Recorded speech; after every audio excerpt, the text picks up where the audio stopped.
introuvable. Introuvable depuis le mercredi. Le lundi, nous, on a très bien échangé avec elle, tout était normal, tout était parfait. Très bien. Le mardi, son papa l'a écrit, son papa a parlé avec, lui a dit, je vais envoyer ton argent de loyer le mercredi ou le jeudi. Il s'est même excusé parce que normalement on envoie des 27, déjà les 27 ou les 28, en tout cas avant les 30. C'est ce que la coloc réclame souvent. Alors, du coup, le mercredi, on n'a pas eu à échanger avec. Le jeudi, son papa a envoyé l'argent le matin.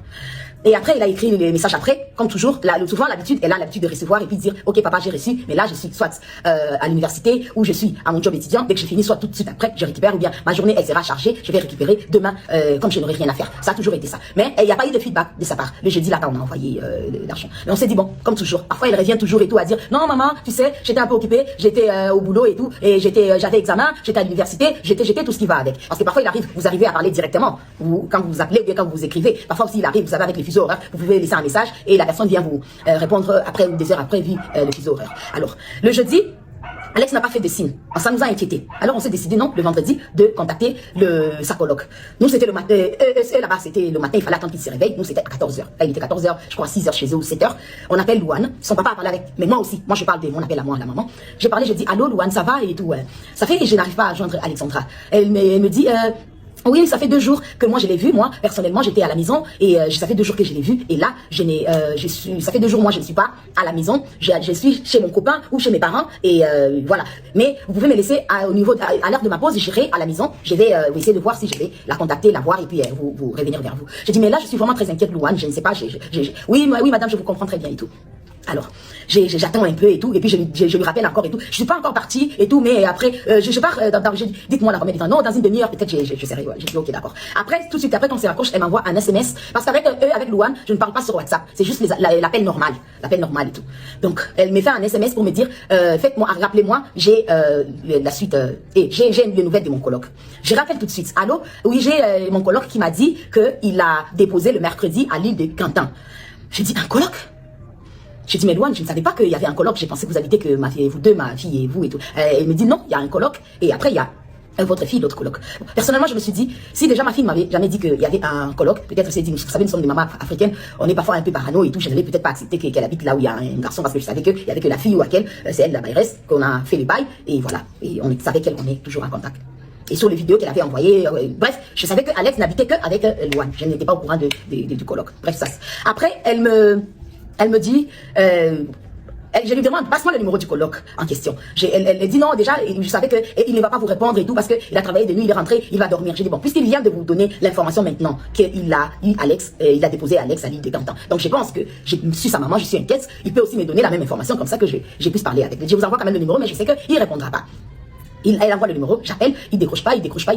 Et puis après, finalement, il décroche quelques temps après et j'attends la voix de Louane à côté. Donc j'ai compris que Louane, elle avait pris justement sa pause en question pour aller à la maison pour vérifier comme elle m'avait dit. Alors il me dit, oui, j'ai déposé votre fille mercredi à 15h40 à l'île de Quentin. C'est là où j'ai déposé votre enfant et c'était la dernière fois que je l'ai vue et elle n'est plus revenue à la maison. Alors je lui pose la question, je dis, mais comment vous savez qu'elle n'est pas revenue à la maison? Parce que sûrement vous avez des programmes différents. Vous pouvez aussi être à votre truc, vous pouvez être occupé, elle aussi. Il dit, non, moi je suis des 3h du matin ou des 3h à 3h, je suis plus de temps ici. Donc si elle était revenue, je l'aurais su et tout. Donc elle n'est pas revenue depuis le jour où je l'ai déposée à l'île de Quentin. Et je me rappelle encore, Louane m'avait dit, pendant qu'on parlait d'abord au téléphone, il m'a dit, ah tiens, je me rappelle que hier, j'étais venue à la maison, j'ai vu sa chambre, la porte de sa chambre, la porte était ouverte, mais je n'ai pas entendu de bruit, je ne l'ai pas vu elle. Donc je n'ai pas vu elle, la personne. J'ai dit, ah ok, d'accord. Alors je leur demande, j'ai dit, s'il vous plaît, contactez la police, comme ça, plaignez-vous que votre coloc, vous ne voyez pas votre collègue, vous n'avez pas les nouvelles de votre coloc depuis le mercredi. Alors ils me disent non, on ne peut pas appeler la police parce que la police ne prendra pas en considération les amis que le parent. Donc ça sera mieux vous-même appeler la police et tout. J'ai dit non, mais je préférerais que vous appeliez la police. Maintenant qu'on était en train de parler, ils m'ont texté un SMS le numéro de la police. J'ai dit mais j'aurais quand même aimé que vous aussi vous appelez la police et après comment je vais appeler la police? Vous dites à la police que sa maman aussi s'est plaint auprès de nous et c'est comme ça qu'on vous appelle pour savoir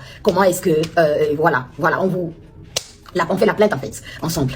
Ils ont dit, bon, c'est qu'ils ont dit, ils avaient dit au téléphone non, mais bon, après, j'ai raccroché pour moi, trouver la solution de comment trouver à appeler la police. Et après, je reçois les messages de Louane qui me dit, voulez-vous me rappeler? J'ai rappelé directement et tout, elle me dit, la police est là, on a dû contacter la police. Alors je prends la police. Et il me demandait, oui madame, il pose la question normalement et tout, quand est-ce que vous avez eu votre fille pour la dernière fois, comment est-ce qu'elle s'appelle, donnez-nous son numéro de téléphone, tout ce qui va avec, et vous savez tout ce qu'on demande et tout. J'ai tout donné, tout ce qui était comme information et tout ça. Et la police m'a dit, rappelez-nous dans 15 minutes. Ok, j'ai raccroché dans les 15 minutes, vous savez, une maman j'étais là dans les 15 minutes, je rappelle dans les 15 minutes et la police me dit, le téléphone de votre fille a aimé pour la dernière fois le mercredi à 15h.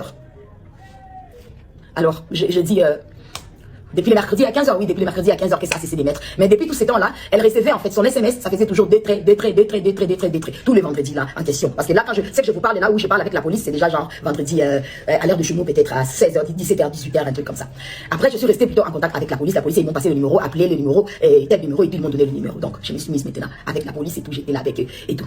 Ils ont dit, ok, on commence les recherches, ils m'ont dit, on est au moins 40 personnes, on est là et tout, à chercher votre fille, à essayer de savoir qu'est-ce qui s'est, où est-ce qu'elle est, où est-ce que, on est déjà chez elle ici à la maison, on est arrivé, on va prendre, je sais pas, bref, tout ce qui est faux pour pouvoir retrouver votre enfant. J'ai dit, ok, d'accord, je vais attendre qu'est-ce que la police va me dire. Bon, vous savez, je suis une maman.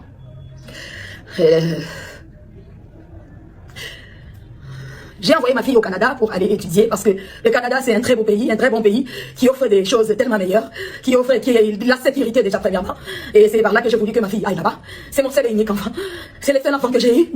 C'est le seul enfant que j'ai accouché. C'est la fille que j'ai eue à mes 16-17 ans quand j'étais petite. Et j'ai souffert de ma vie. Et j'ai souffert. Et j'ai dit que ce que j'ai vécu, ma fille n'allait pas le vivre. Il fallait que je me batte pour pouvoir offrir une vie meilleure à ma fille. Alors, c'est pourquoi j'ai envoyé ma fille au Canada pour aller étudier. Je suis une mère à ce moment, tellement triste. Mais Alex, j'aimerais te dire, ma fille, reste forte. Je n'arrêterai pas de te chercher jusqu'à ce que je te retrouverai, mon enfant, mon bébé. On a un slogan, ma fille et moi. Alex et maman contre le monde entier. Et je lui dis toujours, si quelque chose t'arrive, qu'est-ce qui m'arrivera à moi? Elle répond, tu vas mourir. Oui, Alexandra, je vais mourir. Je vais mourir, hein, mon bébé. Parce que j'ai passé dans les messages, comme je vous dis, les téléphones, les WhatsApp de ma fille, a continué à passer tous ces vendredis-là, depuis là toute la journée, jusqu'à le dernier message à 1h05 de la nuit de vendredi à samedi, que plus rien, un trait, comme si elle était sur Internet et puis on a coupé Internet, ou soit le téléphone est tombé au bat, parce que déjà, l'appel déjà normal ne passait plus. Et la police aussi avait déjà vu que le téléphone avait cessé d'émettre depuis le mercredi. Donc, déjà, vous voyez la panique. Et déjà, on était encore dans l'espoir à voir comment est-ce qu'elle répondait, comment est-ce qu'elle recevait sur les SMS et tout. Mais ce que je trouvais bizarre, c'est que connaissant ma fille, parce que c'est mon bébé, c'est ma princesse, c'est mon enfant. Tout ce que j'ai eu, ou tout ce que j'ai fait, ou tout ce que j'ai été dans mon passé, ou je ne sais pas ce que je peux dire comme adolescente, comme je ne sais pas quoi, j'ai dit, ma fille ne vivra pas la souffrance que moi j'ai vécue. Ma fille ne vivra pas tout ce qui est noir, tout ce qui est quoi que ce soit. Et c'est une fille que j'ai élevée dignement. Pour ceux qui connaissent Alex, c'est pas qu'elle est antisociale, mais c'est quelqu'un qui est tellement réticente, qui est tellement poli, qui aime tellement les gens, et qui est serviable, qui est bien.